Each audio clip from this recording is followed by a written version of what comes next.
Lord लान्सडाऊन बघितला, त्यानंतर Elgin second बघितलेला. आणि लॉर्ड लान्सडाऊनच्या काळामध्ये एक फक्त मुद्दा आपण सोडलेला होता, तो होता 1892चा कौन्सिल ॲक्ट. कौन्सिल ॲक्टचा जर विचार केला तर बघा, आता आपण याआधीसुद्धा भरपूरसे कायदे बघितलेले. त्या कायद्यांचा विचार केला तर काही छोट्या छोट्या तरतुदीच बघितलेले, जसं 1773चा रेग्युलेटिंग ॲक्ट होता, देन 1813चा महत्त्वाचा कायदा, 1784चा एक महत्त्वाचा कायदा पिट्स इंडिया ॲक्ट, देन 1833चा कायदा. या कायद्यानुसार काही ना काही तरतुदी बदललेल्या होत्या. आता इथपासनं जे कायदे बघायचे आहेत ना आपल्याला पुढे, म्हणजे 1892चा कायदा, देन 1909चा कायदा, देन 1919चा कायदा, देन 1935चा कायदा, हे 4 जरा महत्त्वाचे कायदे आहेत. कायद्यांवर आत्तापर्यंत आयोगाने खूप काही फोकस केलं नाही आणि असे खूप किचकट किंवा आतमध्ये जाऊन प्रश्न विचारले नाही आहेत. पण माझा पूर्ण विश्वास आहे की आयोग यानंतर कायद्यांकडे देईल, थोडं लक्ष देईल. कारण की पुढे 1909चा कायदा जेव्हा बघू आपण किंवा 19चा कायदा बघू तर प्रचंड सविस्तर आहे. काय की जसं जसं जनरेशन पुढे वाढत गेलेली, जसं जसं राष्ट्रवाद काँग्रेसमध्ये आणि भारतीय जनतेमध्ये निर्माण होत गेलेला, तसं तसं यांच्या मागण्या वाढल्या सरकारला. आता मागण्या वाढल्या तर त्या मागण्या कुठे ना कुठे पूर्ण करणे ते सरकारचं काम होतं. जर मागण्या पूर्ण केल्या गेल्या नाही तर पुढे मग पुन्हा 1857 सारखं काही एक परिस्थिती निर्माण होऊ शकते. तर मागण्या तर काही प्रमाणात तरी पूर्ण होतील. पूर्ण अधिकार तर भारतीयांना मिळणार नाही, पण निदान ते अधिकार मिळालेले आहेत असं लॉलीपॉप तरी दाखवावं लागेल भारतीयांना. कायदे होणार, कायद्यानुसार भारतीयांना प्रशासनामध्ये जागा मिळणार, कायदेमंडळामध्ये जागा मिळणार, काही अधिकार त्यांच्या हातामध्ये दिले जाणार आणि त्यांच्यामार्फतसुद्धा देश चालवण्याचा प्रयत्न केला जाणार. त्यात जो पहिला महत्त्वाचा प्रयत्न झाला, ज्यामध्ये व्हॉइसरॉयच्या काउन्सिलमध्ये किंवा केंद्रीय कायदेमंडळामध्ये भारतीयांची जागा वाढलेली, तो होता 1892चा कायदा. आता काही शब्द जे आहेत ते क्लिअर करून टाका, कारण की अशा शब्दांचा तुम्हाला सवय पुढे पडायला पाहिजे. आपल्याला पुढे पॉलिटिकल सायन्स शिकायचं आहे. हे कायदेमंडळ काय असते, केंद्रीय कायदेमंडळ किंवा राज्य कायदेमंडळ. केंद्रीय कायदेमंडळ काय असते? कायदेमंडळ म्हणजे काय? कायदेमंडळ कायदेमंडळ म्हणजे कायदा करण्याचा ज्यांना अधिकार आहे असा हाऊस. मग कायदा करण्याचा अधिकार नेमका सध्या परिस्थितीमध्ये कोणाचा आहे? संसदेला ना, देशाच्या संसदेला. अच्छा, संसद ही केंद्राची आहे ना, राज्यांच्या विधिमंडळ आहेत. मग संसदाचा विचार केला तर संसद निर्माण होते देशामध्ये असणारी लोकसभा, राज्यसभा, राष्ट्रपती. राज्यांचा विचार केला तर सध्या परिस्थितीमध्ये राज्य सरकारे निर्माण होतात, विधिमंडळे निर्माण होतात. त्या राज्यामधली विधानसभा, राज्यपाल आणि जर त्या राज्यामध्ये विधान परिषद असेल तर विधान परिषद. पुढे पॉलिटिकल सायन्समध्ये आपल्याला शिकायचं आहे. पण आता जरा या शब्दांचा वापर आपल्याला करावा लागेल आणि याचा अर्थसुद्धा जाणून घ्यावा लागेल की नेमकं केंद्रीय कायदेमंडळामध्ये भारतीयांना कसा काय जागा देण्यात आली, त्यांचा कसा काय समावेश करण्यात आला. बघा, मागे कायदा मिळालेला होता 1861चा कौन्सिल ॲक्ट आणि त्यानंतर कायदा मिळतो आहे 1892चा एक कायदा कौन्सिल ॲक्ट. प्रदीर्घ वर्ष निघून गेले. 1861ला जो कायदा झाला होता त्या तत्वानुसार 1892पर्यंत यांनी कामकाज चालवलं. 1892ला मात्र दुसरा कायदा देण्यात आला. आता हा कायदा देण्यामागचं जर कारण बघितलं तर आपल्या देशामध्ये राष्ट्रवाद जागृत होत होता. जनतेमध्ये सामान्य नेते असू द्या, काँग्रेसचे नेते असू द्या, इतर पक्षाचे नेते असू द्या, त्यांच्या मनामध्ये नॅशनलिझम निर्माण होत होता. आणि हे नॅशनलिझम नेमकं काय आहे, आत्ता कुठेतरी जनतेला ही बाब कळू लागली की नाही बाबा, आपला एक देश आहे, देश आपला आहे, त्या देशाचं रक्षण करण्याचं काम आपलं आहे. इंग्रज या देशावर राज्य करतायत, आम्ही गुलामासारखे वागतो आहे, तर बिलकुल निदान आम्हाला काही अधिकार इंग्रजांनी द्यायला पाहिजे, सरकारने द्यायला पाहिजे. आता एवढे चेंजेस कसे काय झाले? एवढ्या चेंजेसचा विचार केला तर बघा, 1857ला पहिल्या 3 युनिव्हर्सिटीज कमूमला स्थापन झालेल्या, कलकत्ता, मुंबई, मद्रास. आता युनिव्हर्सिटीज निर्माण झाल्या तर उच्च शिक्षण भारतीयांना मिळू लागलं. तर आता जी वेस्टर्न कल्चर किंवा वेस्टर्न भागामध्ये मोठ्या मोठ्या जे ग्रंथ निर्मिती झालेल्या होत्या, काही पुस्तकं लिहिल्या गेलेल्या होत्या, त्यांचं वाचन ही मंडळी करू लागली. त्याच्या आधीच 1835ला इंग्रजी शिक्षणाला सुरुवात झाली. तर भारतीय लोक आता बऱ्यापैकी त्यांना इंग्रजीचं ज्ञान आलेलं. आजच्या परिस्थितीमध्ये, आजच्या काळामध्ये जेवढी तुम्हाला छान इंग्लिश येत नाही ना, तेवढी त्या लोकांना त्या काळामध्ये यायची, कारण की त्यांच्याकडे पर्याय नव्हता. ॲडमिनिस्ट्रेशनमध्ये जागा पाहिजे असेल तर हिंदी किंवा मराठी चालणार नाही. इंग्लिश लँग्वेज हीच ऑथराईज लँग्वेज होती, ऑफिशियल लँग्वेज होती. यानुसार बघा काय झालं. मग 1857ला 3 युनिव्हर्सिटीज, त्यानंतर मग उच्च शिक्षण भारतीयांना मिळू लागलं. आता एक कुठे ना कुठे ब्रिटिशांची सत्ता 1858पासून भारतामध्ये प्रस्थापित झाल्यानंतर भारतीयांना सुद्धा वाटू लागले की चला ठीक आहे बाबा, 1858पर्यंत ईस्ट इंडिया कंपनीने देशावर राज्य केलं, तर त्यांचे राज्य जे होते ते जुलमी होते, आम्हाला गुलाम करून ठेवलेलं. आता प्रत्यक्षात ब्रिटिश पार्लमेंट आपल्यावर राज्य करताय, तर निदान आपल्याला काही अधिकार मिळतील. पण असं झालं नाही. असं न होऊन भले लिटनसारखे माणसं देशामध्ये आले आणि मग त्यांनी तो जकात कर 5% दूर केला. नेमकं त्या काळामध्ये आपली आर्थिक व्यवस्था अजून ढासळलेली होती. रिपनसारखा एक चांगला माणूस आला, पण त्याला सुद्धा धड जगू दिलं नाही भारतामध्ये. त्याला अखेर आपल्या पदाचा राजीनामा द्यावा लागला.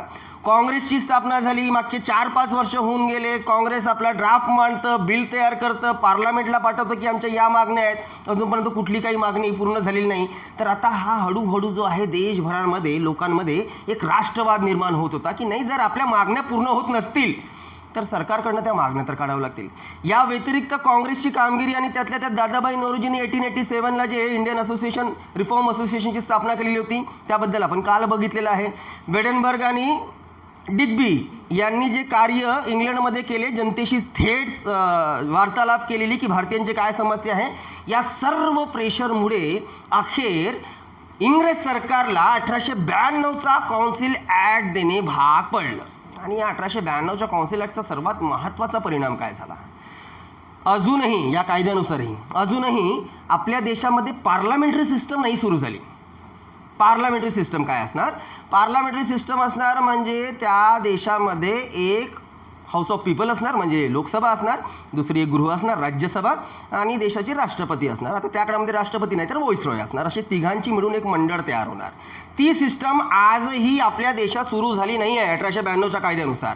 आजही काय सिस्टम असणार, व्हाईसरॉय असणार, व्हाईसरॉयचं काउन्सिल असणार, व्हाईसरॉयचं अतिरिक्त काउन्सिल असणार. त्या अतिरिक्त काउन्सिलमध्ये भारतीयांना जागा दिली जाणार. आपण 1861च्या कायद्यामध्ये बघितलेलं होतं ना, पुन्हा एकदा रिपीट करू आपण, कारण की आपल्याला हेच कम्पेअर करायचं की 1861 आणि 1892च्या कायद्यामध्ये नेमकं या कायद्यात भारतीयांना कसे काय अधिकार वाढवून दिले होते. 1861च्या कायद्याचा विचार केला तर या कायद्यानुसार असं म्हटलं गेलं की बाबा एक व्हाईसरॉय आणि त्याच्या कामकाजाकरिता 5 त्याच्या काउन्सिलचे सदस्य असतील. तो 5वा सदस्य जो होता तो विधितज्ञ होता. या व्यतिरिक्त हे तर कायदे मंडळाची कोर बॉडी झाली 6 लोकांची. या व्यतिरिक्त व्हाईसरॉयचं एक अतिरिक्त काउन्सिल असणार आणि त्या अतिरिक्त काउन्सिलमध्ये कमीत कमी 6 जास्तीत जास्त 12 सदस्य असतील. त्या कायद्यानुसार 6 असं ठरवलं गेलं संख्या. आणि या एवढ्या संख्येपैकी अर्धे सदस्य हे गैर सरकारी तर अर्धे सदस्य सरकारी राहणार असं ठरवलं गेलं. आपण मागेच बोललो, जी सदस्य गैर सरकारी असतील ती सदस्य भारतीय असतील, जी सरकारी असतील ते युरोपियन असतील किंवा मग सरकारचे ते प्रतिनिधी असणार किंवा अधिकारी असणार. आता 1861च्याच कायद्यानुसार पहिल्यांदा व्हाईसरॉयच्या काउन्सिलमध्ये पहिल्यांदा भारतीयांना जागा मिळाली. 3 लोकांना जागा मिळाली होती गैरसरकारींच्या नावाने. पण त्याचा काही उपयोग होऊ शकला नाही आपल्याला इथपर्यंत 1892पर्यंत. का, कारण की ते जे 3 सदस्य या काउन्सिलमध्ये घेतले जायचे ते एकतर कुठल्या प्रदेशाचे राजे राहायचे किंवा मग मोठ्या मोठ्या जमीनदारांपैकी कोणी एक राहायचे किंवा राज्याचे कुठले मोठे अधिकारी राहायचे. आता तो राजा असणार किंवा मोठा जमीनदार असणार किंवा मग कुठल्या राज्याचा तो प्रतिनिधी किंवा अधिकारी असणार. त्या व्यक्तीला भारतामध्ये सामान्य माणसाचे काय प्रॉब्लेम्स आहेत हे कुठनं काय कळणार आहे रे. बघा ना, आपण आपल्या नागपूर भागातनं लोकसभेच्या निवडणुका झाल्या, आपण नागपूर मतदारसंघामधनं एक प्रतिनिधी लोकसभेमध्ये निवडून दिला, बरोबर आहे. नेमकं त्याचं काम काय आहे, तो लोकसभेमध्ये बसून नागपूरच्या प्रगतीकरिता किंवा नागपूरच्या डेव्हलपमेंटकरता आपले प्रस्ताव मांडणार, आपले मुद्दे मांडणार. नागपूरचं डेव्हलपमेंट म्हणजे बेसिकली नागपूरमध्ये राहणाऱ्या प्रत्येक व्यक्तींचं डेव्हलपमेंट. आहेत ही मंडळी जी आहेत गैरसरकारी 3 1861च्या कायद्यानुसार बेसिकली यांचं सुद्धा तेच काम होतं की अमुक अमुक भागामध्ये या बाबींची कमतरता आहे तर त्या बाबी जे आहेत ते पूर्ण करावं, हे काम नेमकं यांचं होतं. पण ही मंडळी नेमकी कोण, तर राजे आहेत कुठल्या प्रदेशाचे किंवा मग मोठे मोठे जमीनदार आहेत. यांचा सामान्य जनतेशी काही एक कॉन्टॅक्ट नव्हता, संपर्क नव्हता. त्यामुळे या गैरसरकारी सदस्यांचा काही एक फायदा होऊ शकला नाही. 1892मध्ये मात्र याची रचना बदलली गेली आणि रचना बदलवून नेमकं काय करण्यात आलं, आधी आपण ही संख्या मांडून घेऊया, त्यानंतर नेमकं बघू की हा कायदा कसा काय पारित झाला. पुन्हा एकदा रिपीट करतो, 1861चा कायदा जो होता त्यामध्ये एक व्हाईसरॉय, 5 त्याच्या काउन्सिलचे सदस्य, ही जी 6 सदस्यांची समिती होती व्हाईसरॉय प्लस 5 ही कोर कमिटी होती त्यांच्या केंद्रीय कायदे मंडळाची. या व्यतिरिक्त यांच्या मदतीला एक अतिरिक्त काउन्सिल राहायचं. कायदा असं सांगतो की त्यात कमीत कमी 6 सदस्य जास्तीत जास्त 12 सदस्य असणार. त्या काळात 6 सदस्य अशी संख्या ठरवली गेली. 6 पैकी मग अर्धे सरकारी आणि अर्धे गैरसरकारी राहणार होते. जे गैरसरकारी राहणार होते ते भारतीय राहणार होते आणि अशा प्रकारे 3 पहिल्यांदा भारतीयांची व्हाईसरॉय काउन्सिलमध्ये नियुक्ती करण्यात आलेली. पण त्याचा खूप काही चांगला रिझल्ट आपल्या देशामध्ये येऊ शकला नाही. 1892च्या कायद्यानुसार काय सांगितलं गेलं. आता हा व्हॉइसरॉय आणि व्हॉइसरॉयच्या काउन्सिलमध्ये किती सदस्य होते याच्याकडे इकडे बघण्याची गरज नाही, इथे अतिरिक्त सदस्य किती होते तो भाग बघून घेऊया. 1892च्या काउन्सिल ॲक्टनुसार अतिरिक्त सदस्य संख्या वाढवली गेली, अतिरिक्त काउन्सिलची सदस्य संख्या. 1861च्या कायद्यानुसार ती कमीत कमी 6 जास्तीत जास्त 12 एवढी राहणार होती, तर 1892च्या कायद्यानुसार ती कमीत कमी 10 आणि जास्तीत जास्त 16 एवढी राहणार होती. संख्या वाढली. मग ही संख्या वाढली तर ऑफकोर्स जे गैरसरकारी सदस्य आहेत त्यांची सुद्धा संख्या वाढेल. मग गैरसरकारी सदस्यांची संख्या वाढेल म्हणजे बेसिकली भारतीयांची संख्या वाढेल ना. म्हणजे भारतीयांना अधिक जागा आता केंद्रीय कायदे मंडळामध्ये नाही मिळणार का. आधी ती 6 ते 12 अशी राहणार होती, आता ती 10 ते 16 राहत आहे. तर आधी जर जुन्या कायद्यानुसार 3 भारतीयांना काउन्सिलमध्ये जागा मिळाली असेल तर आता या काउन्सिलमध्ये भारतीयांची जागा वाढणार आहे. नेमका हा बेसिक फरक झालेला आहे. ठीक आहे, आता आपण सविस्तर कायदा बघू की नेमका हा कायदा कसा काय पारित करण्यात आला. लॉर्ड डफरिननीच असा प्रस्ताव मांडलेला होता की भारतीयांना केंद्रीय कायदे मंडळामध्ये समाविष्ट करून घ्यावे असा कुठला एक कायदा करणे महत्त्वाचं आहे. आता जेव्हा आपण काँग्रेसची स्थापना केलीच आहे आणि कुठे ना कुठे जनतेसाठी निदान काही करण्याकरिता आपण जर विचार करतच आहे तर आपण एक चांगला कायदा देऊ शकतो. चांगला नाही बघा, यानंतर जेवढे कायदे येतील ना, जर तो कायदा वरून बघितला तर तो कायदा खूप मजबूत दिसणार, असा दिसणार की नाही खरंच इंग्रजांनी तर आता यावेळेस भारतीयांना भरपूर काहीतरी दिलं. पण त्या कायद्याचा जर खोलवर अभ्यास केला त्याचा काही पर्याय निघत, त्याचा काही एक आउटपुट निघत नाही. हा तरी खूप साधा सिंपल कायदा होता, पुढचे कायदे असे किचकट आपल्याला बघायचे आहेत. तर डफरिननीच असा एक प्रस्ताव मांडलेला होता की बाबा एक कायदा तयार करण्यात यावा. यावेळेस मग त्या काळामध्ये जो भारताचा भारतमंत्री होता म्हणजे सेक्रेटरी सचिव लॉर्ड क्रॉस, त्यांनी इंग्लंडच्या लॉर्ड्स सभागृहामध्ये एक बिल मांडलं. कोणत्या सभागृहाबद्दल बोलतोय आपण? लॉर्ड्स म्हणजे कोणतं? काल सांगितलं होतं मी. तिकडे 2 गृह आहेत, कॉमन्स आणि लॉर्ड्स. जसं आपल्या देशामध्ये लोकसभा आणि राज्यसभा, तर त्यांचं लॉर्ड्स म्हणजे आपल्याकडची राज्यसभा. त्या लॉर्ड सभागृहामध्ये लॉर्ड क्रॉसने एक प्रस्ताव मांडला 1890ला. 2 वर्ष त्यावर चर्चा झाली की त्या प्रस्तावामध्ये काय चेंजेस करू शकतो आपण किंवा काय भाग नव्याने टाकू शकतो. प्रस्ताव कशा संबंधीचा होता तर भारतीयांना नवीन कायदा देण्यासंबंधीचा तो एक प्रस्ताव होता. 1890ला मांडलेला तो प्रस्ताव 1892ला अखेर पारित झाला आणि तो प्रस्ताव पारित होऊन कायद्याच्या नावाने 3 फरवरी 1893ला हा कायदा भारतावर लागू झाला. आता भारतावर लागू झाला आणि नेमकी रचना बघा काय राहणार होती. आपण आधीच याबद्दल बोललो की या कायद्यानुसार व्हॉइसरॉयचं जे अतिरिक्त काउन्सिल होतं त्यांची सदस्य संख्या वाढवण्यात आली. जुन्या पद्धतीनुसार ती 6 ते 12 राहणार होती, आता नवीन पद्धतीनुसार ते 10 ते 16 राहणार होती. या 10 ते 16 सदस्यापैकी काही सरकारी सदस्य राहणार होते, काही गैरसरकारी सदस्य राहणार होते. कायदा असा सांगतो की एकूण सदस्य संख्येच्या एकूण अतिरिक्त सदस्य संख्येच्या मिनिमम 40% सदस्य ही गैरसरकारी असणार. म्हणजे ही जेवढी संख्या असणार, मग तुम्ही 10 ठेवा, 12 ठेवा की 16 ठेवा, जेवढी सदस्य संख्या असणार त्यापैकी मिनिमम 40% संख्या ही गैरसरकारी म्हणजे भारतीयांसाठी असणार. ती आता मग जेवढी संख्या राहणार त्यानुसार 40% राहू शकतं. पुन्हा एक महत्त्वाचं मी 2दा मेन्शन केलं की मिनिमम कमीत कमी ते 50% किंवा 60% ठेवू शकत होते. पुन्हा 2 भाग, जेवढी सदस्य संख्या आहे त्या सदस्यांपैकी काही सरकारी काही गैरसरकारी म्हणजे भारतीय. या व्यतिरिक्त भारतीयांना आपण जेव्हा या काउन्सिलमध्ये जागा देऊ तर त्या सदस्यांपैकी अर्धे सदस्य इलेक्टेड तर अर्धे सदस्य हे नॉमिनेटेड असणार. इलेक्टेड कसा असतो आणि नॉमिनेट कसा असतो? आता ज्या निवडणुका झाल्या त्यात नितीन गडकरी लोकसभेचे सदस्य झाले, ते इलेक्टेड आहेत की नॉमिनेटेड आहेत? आपण मतदान केलं ना, म्हणजे तुम्ही केलं असणार, मतदान केलं आणि त्यांना आपण तिथे निवडून दिलं तर ते इलेक्टेड आहेत. राज्यसभेचे सदस्य म्हणून सचिन तेंडुलकर मागच्या वर्षापर्यंत राज्यसभेचे मेंबर होते. तर सचिन तेंडुलकर हे इलेक्टेड मेंबर होते की नॉमिनेटेड मेंबर होते? नॉमिनेटेड. बघा राज्यसभेची रचना कशी असते की राज्यसभेमध्ये एकूण 250 सदस्य बसतात, त्या 250 पैकी 12 सदस्य जे आहेत ते नॉमिनेटेड असतात. सध्या परिस्थितीमध्ये 245 राज्यसभेत.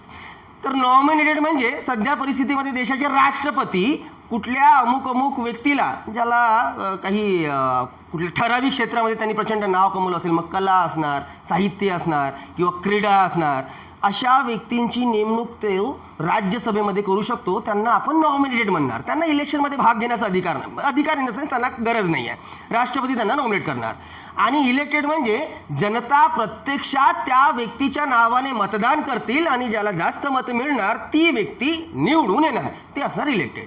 क्लिअर आहे? तर दोन प्रकार, सरकारी आणि गैरसरकारी, या व्यतिरिक्त दोन प्रकार, इलेक्टेड आणि नॉमिनेटेड. एवढं क्लिअर? बघा, याच्या काउन्सिलच्या सदस्यापैकी गैरसरकारी आणि सरकारी, आणि मग गैरसरकारी म्हणजे भारतीय, आणि त्या भारतीय सदस्यांपैकी अर्धे सदस्य इलेक्टेड आणि अर्धे सदस्य नॉमिनेटेड. तर ही कशी काय तरतूद होणार होती? किती इलेक्टेड राहणार होते आणि किती नॉमिनेटेड राहणार होते? तर एकूण सदस्यांपैकी भारतीयांच्या 5 सदस्य हे निवडून येणार होती, तर उरलेली 5 सदस्य नॉमिनेटेड राहणार होती आणि यांना नॉमिनेट करण्याचा अधिकार देशाच्या व्हॉइसरॉयचा होता. क्लिअर आहे का? जसे आज देशाचे राष्ट्रपती नॉमिनेट करतात, त्यावेळेस व्हॉइसरॉय जे राहायचे ते नॉमिनेट करायचे. आता इथे 5 इलेक्टेड 5 नॉमिनेटेड म्हणजे 10 सदस्य आपल्याला भारतीय दिसत आहेत, बरोबर आहे? मग 10 सदस्य भारतीय दिसत आहेत म्हणजे भारतीयांचा जोर थोडा बऱ्यापैकी आहे ना. क्लिअर आहे? इथे दिसते बघा, पुन्हा इथे भारतीयांचा जोर बऱ्यापैकी दिसते आहे. पण इथे 10 जरी सदस्य दिसत आहेत ना, तर खऱ्या अर्थाने भारतीय जनतेसाठी किंवा देशाचा विचार करून आपले जे विचार मांडणार ते 5च सदस्य राहणार. इलेक्टेड जे नॉमिनेटेड आहेत ना, ते साधारणतः भारतीयांचा विचार करणार नाही किंवा ते साधारणतः सरकार विरोधामध्ये भाष्य करणार नाही. का बरं? त्यांना नॉमिनेट स्वतः व्हॉइसरॉयनी केलं आणि व्हॉइसरॉय त्या माणसाला नॉमिनेट करणार, तो भारतीय व्यक्ती जो सरकारच्या फेवरमध्ये आहेत. मग असे राजेसुद्धा राहू शकतात, जमीनदारसुद्धा राहू शकतात, जे वरच्या लेवलचे आहेत, त्यांना खालच्या लेवलच्या लोकांशी काही लेनदेन नाही आहे, सरकारची कृपा त्यांच्यावर आहे म्हणून ते नॉमिनेट झालेले. त्यामुळे हे नॉमिनेट सदस्य जे राहायचे ते सरकारच्या फेवरनी बोलायचे, ते भारतीयांच्या फेवरनी बोलत नसे. क्लिअर आहे? आता 5 नॉमिनेट तर बघितलं आपण, व्हॉइसरॉय करणार होता. ही जी 5 इलेक्टेड सदस्य होती ही नेमकं कुठनं इलेक्ट होऊन येणार होती? एक महत्त्वाचा भाग. आता इलेक्शन पद्धत सुरू झाली. पहिल्यांदा महत्त्वाची गोष्ट आहे, 1861च्या कायद्यानुसार जे 3 भारतीयांना ठेवलं होतं ना, ते इलेक्टेड नव्हते, ते नॉमिनेटेडच होते. इथे पहिल्यांदा इलेक्शन पद्धत सुरू झालेली आहे. पण पुन्हा मग प्रश्न असा आहे की हे जे इलेक्टेड सदस्य आहेत हे डायरेक्ट इलेक्टेड आहेत की ते इनडायरेक्ट इलेक्टेड आहेत?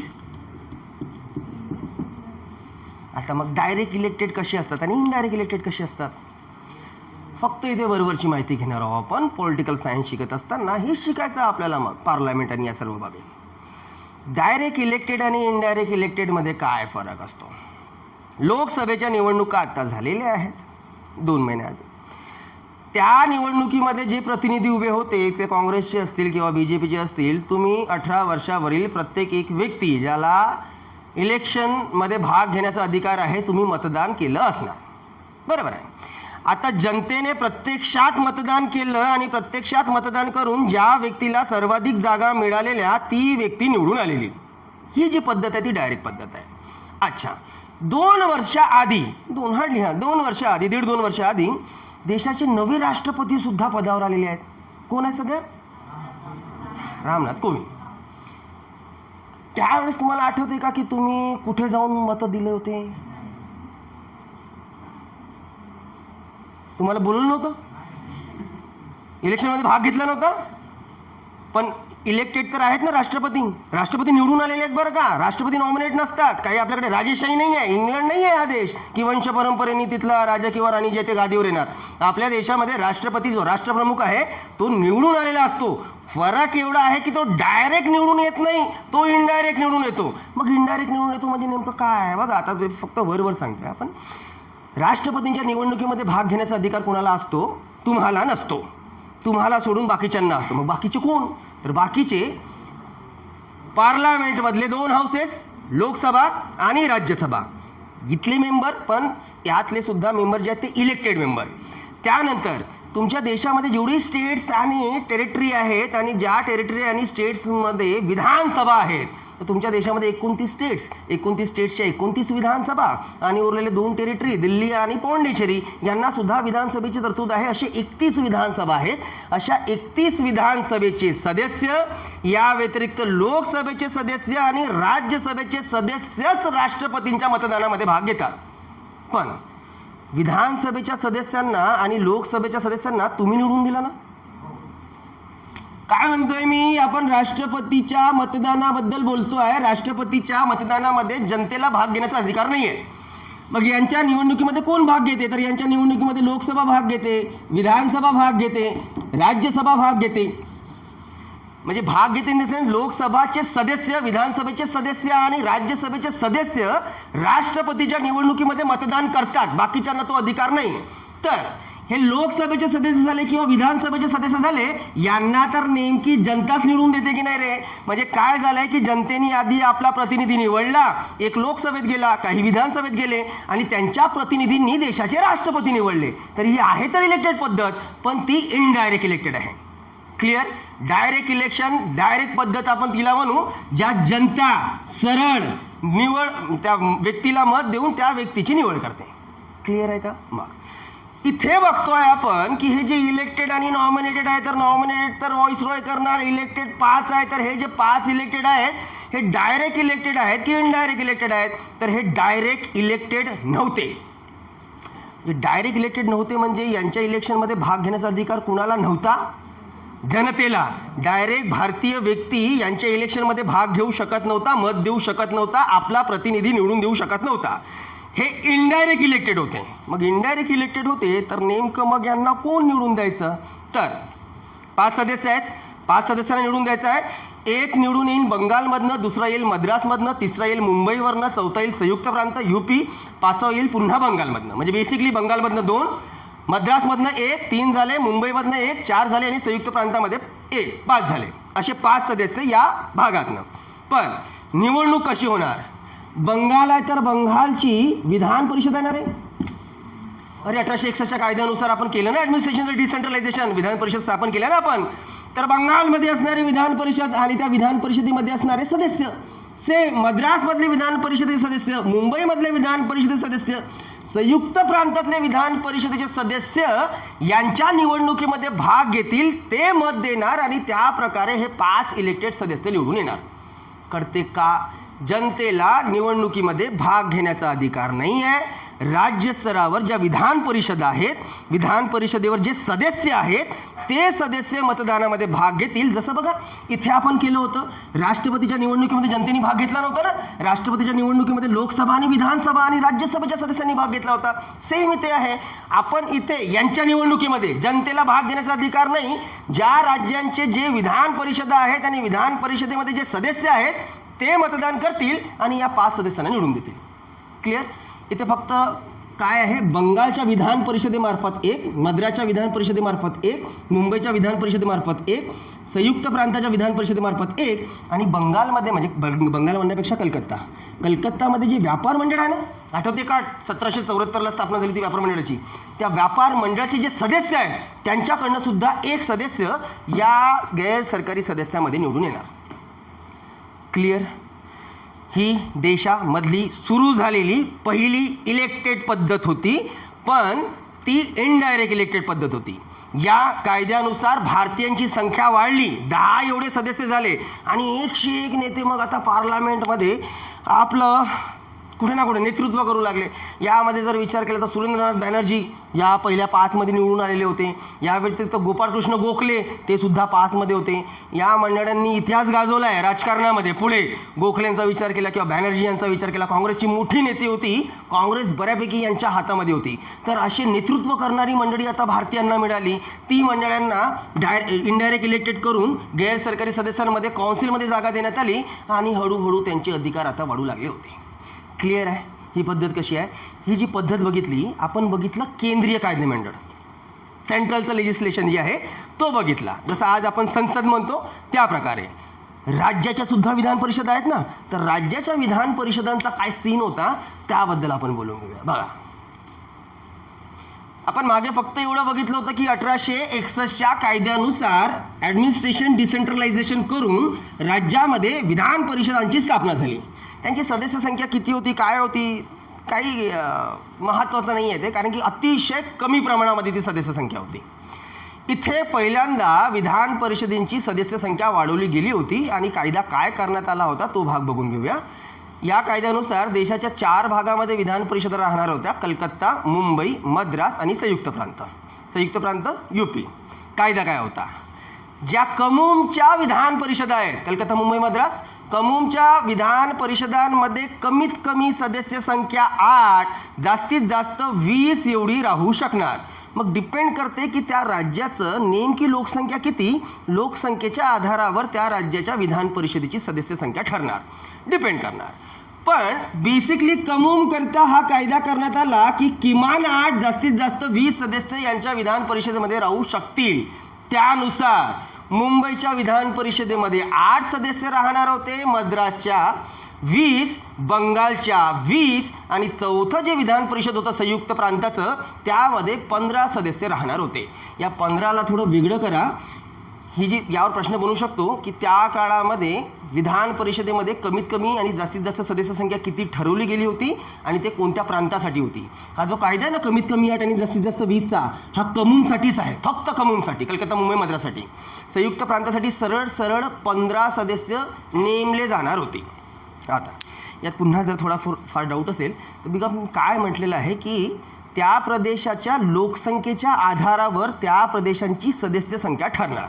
जसं आज जर विचार केला ना आपण, तर लोकसभेमध्ये 10 लाख लोकांमागे एक प्रतिनिधी निवडला जातो लोकसभेत, 10 लाख लोकांमागे. मग डिपेंड करतं महाराष्ट्राची एकूण लोकसंख्या किती, जेवढी लोकसंख्या असणार काढा, 10 लाखाच्या मागे एक प्रतिनिधी, मग तेवढे सदस्य महाराष्ट्रातून निवडून जातील. जसं लोकसभेत आपल्या महाराष्ट्रातून 48 सदस्य निवडून जातात. सेम त्या काळात मुंबईची किंवा मद्रासची किंवा कलकत्त्याची, बंगालची जेवढी लोकसंख्या असणार त्या लोकसंख्येच्या आधारावर त्यांची सदस्य संख्या ठरवली गेली. त्यानुसार मुंबईला 8 मिळाले, संयुक्त प्रांताला 15, मद्रासला 20, बंगालला 20. मुंबईची लोकसंख्या प्रचंड कमी होती मद्रास आणि बंगालला कम्पेअर केलं तर. म्हणजे इथे जर तुम्ही फक्त मद्रासला जरी कम्पेअर कराल, बंगालमध्ये तर प्रचंड जास्त लोकसंख्या होती, मुंबई आणि मद्रासला जरी कम्पेअर केलं तर मुंबईच्या लोकसंख्येपेक्षा दुप्पट लोकसंख्या मद्रासची होती मोठ्या प्रमाणामध्ये. ठीक आहे. या व्यतिरिक्त मग आता इथे तुम्हाला दिसतंय की बाबा मुंबईमध्ये 8 सदस्य आहेत, संयुक्त प्रांतामध्ये 15 सदस्य आहेत. मग हे जे सदस्य आहेत हे कुठनं निवडून येणार, हा सुद्धा मुद्दा आहे ना. हे इलेक्टेड आहेत का, आणि मग इलेक्टेड आहेत तर हे सुद्धा मग डायरेक्ट इलेक्टेड आहेत की इनडायरेक्ट इलेक्टेड आहेत, तो भाग बघावा लागेल.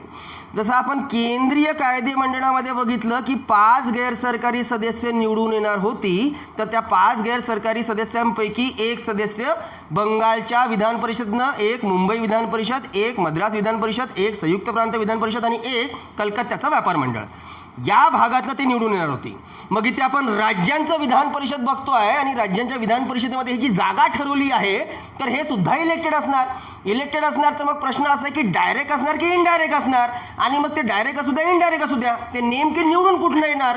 तर यांची इलेक्शन पद्धत सुद्धा इनडायरेक्टच होती, डायरेक्ट नव्हती. म्हणजे ही मंडळी, म्हणजे या विधान परिषदेमध्ये सुद्धा जे सदस्य असणार ते जनतेमार्फत निवडून येत नव्हते, ते इनडायरेक्टली निवडून यायचे. मग इनडायरेक्टली निवडून यायचे तर नेमकं कुठनं निवडून यायचे त्याकडे लक्ष द्यावे. बघा, इनडायरेक्टली निवडणुकीचा याचा विचार केला विधान परिषदेचा, तर जसं मुंबई आहे, मुंबई राज्यामध्ये 8 सदस्य निवडून येतील, तर त्या 8 सदस्यापैकी काही सदस्यांना मतदान करण्याचा अधिकार नगरपालिकेला आहे. मुंबई नगरपालिका आहे ना, मुंबई नगरपालिका, तर मुंबई नगरपालिकेचे सदस्य सुद्धा असतील, तर त्या मुंबई नगरपालिकेच्या सदस्यांनाच निवडणुकीमध्ये भाग घेण्याचा अधिकार असणार.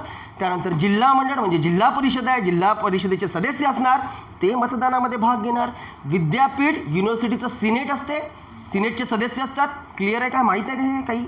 विद्यापीठाचं सिनेट असतं ना, त्या सिनेटमध्ये काही मेंबर्स असतात, सदस्य असतात, त्या सदस्यामार्फत मतदान केलं जाणार आणि त्या राज्याचं व्यापार मंडळ जे राहणार, या भागातले 4 भागातले सदस्य मिळून विधान परिषदेचे सदस्य निवडून आणतील.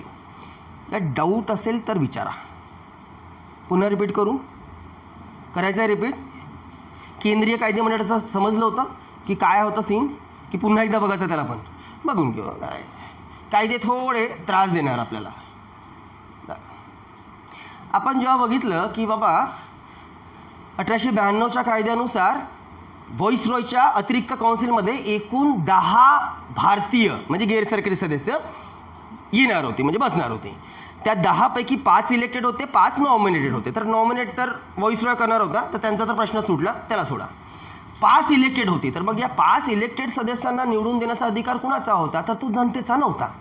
म्हणजे जसं आज एक्झाम्पल घेऊया, आजचा विचार केला तर आज लोकसभेमधनं 48 सदस्य निवडून जातात, MP मधनं 16 सदस्य निवडून जातात, गोवामधनं 2 सदस्य निवडून जातात, तिकडे अरुणाचल प्रदेशामधनं 1 सदस्य निवडून जाते. तर हे जे सदस्य चाललेले आहेत प्रत्येक प्रांतामधनं ते त्या प्रांताच्या लोकसंख्येवर डिपेंड करतं ना, जेवढे सदस्य चाललेले आहेत. ओके, त्या काळात आपण फक्त 4 प्रांतांना अधिकार दिलेले होते की तुम्ही तुमच्या प्रांतातनं एक प्रतिनिधी पाठवू शकता.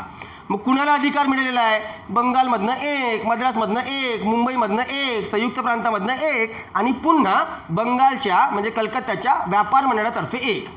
इथे इनडायरेक्ट पद्धत असल्या कारणाने इलेक्शनची जनतेला मतदान करण्याचा अधिकार नाही आहे. मग बंगालमध्ये जे विधान परिषद आहे त्या विधान परिषदेमध्ये जेवढे सदस्य आहेत ते सदस्य मिळून बंगालमध्ये इलेक्शनमध्ये उभ्या असणाऱ्या लोकांना मत देऊन एका सदस्याची नियुक्ती किंवा एका सदस्याला निवडून आणतील आणि तो सदस्य या 5 पैकी 1 राहणार. नाही समजलं? सेम संयुक्त प्रांतामध्ये जे विधान परिषद आहे तर विधान परिषदेचे सदस्य आहेत, विधान परिषदेच्या सदस्यांनाच अधिकार आहेत की ते 1 सदस्य निवडून त्या इलेक्टेड मेंबरमध्ये भरतील. तर त्यांच्या राज्यामध्ये जी मंडळी उभे आहेत इलेक्शनमध्ये त्या इलेक्शनमध्ये भाग घेण्याचा अधिकार जनतेचा नाही, संयुक्त प्रांताच्या विधान परिषदेच्या सदस्यांना आहे. सदस्य मत टाकतील आणि यांनी ज्या व्यक्तीला सर्वाधिक मत टाकले त्यापैकी एकाची निवड या इलेक्टेड सदस्यामध्ये होणार.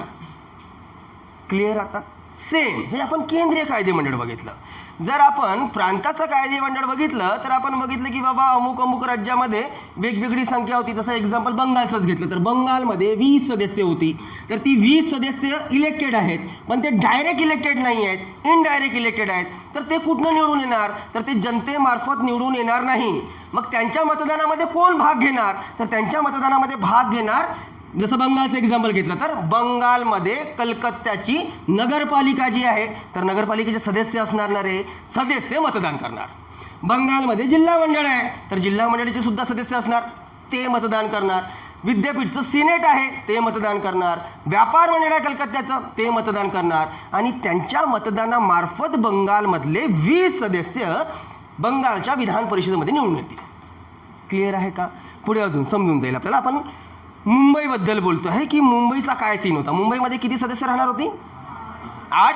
बघा आता 8 सदस्य जे आहे त्या 8 सदस्याला कसं विभागलं गेलं, कसे काय ते निवडून येणार होते, कुठल्या प्रदेशातनं आणि कुठनं काय निवडून येणार होते. कायदा झाला, कायदा होऊन भारतीयांच्या जागा वाढवल्या गेल्या, विधान परिषदेच्या जागा वाढवल्या गेल्या. आता अधिकाधिक भारतीय हे इनडायरेक्ट इलेक्टेडच्या पद्धतीने विधान परिषदेमध्ये किंवा मग केंद्रीय कायदेमंडळामध्ये नियुक्त होऊ लागलेली होती.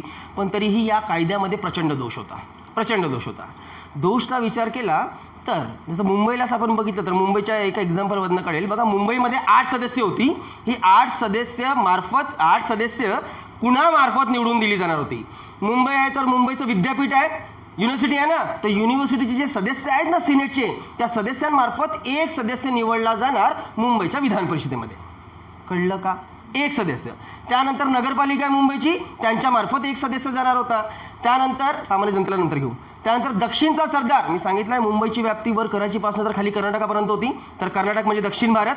त्या दक्षिण भारताचा सरदार म्हणजे त्या काळामध्ये राजे रजवाडे जे होते त्यांचे जे सरदार राहायचे त्यांच्यासाठी 1 जागा रिझर्व्ह होती. म्हणजे मुंबईमध्ये 8 सदस्यापैकी 1 व्यक्ती हा कर्नाटकाचा म्हणजे दक्षिण भारताचा सरदारासाठी रिझर्व्ह. ती मंडळी उभे राहणार इलेक्शनमध्ये, ज्या सरदाराला सर्वाधिक मते मिळाली ती व्यक्ती निवडून येणार. त्यानंतर 1 जागा होती सिंधच्या जमीनदारांसाठी रिझर्व्ह.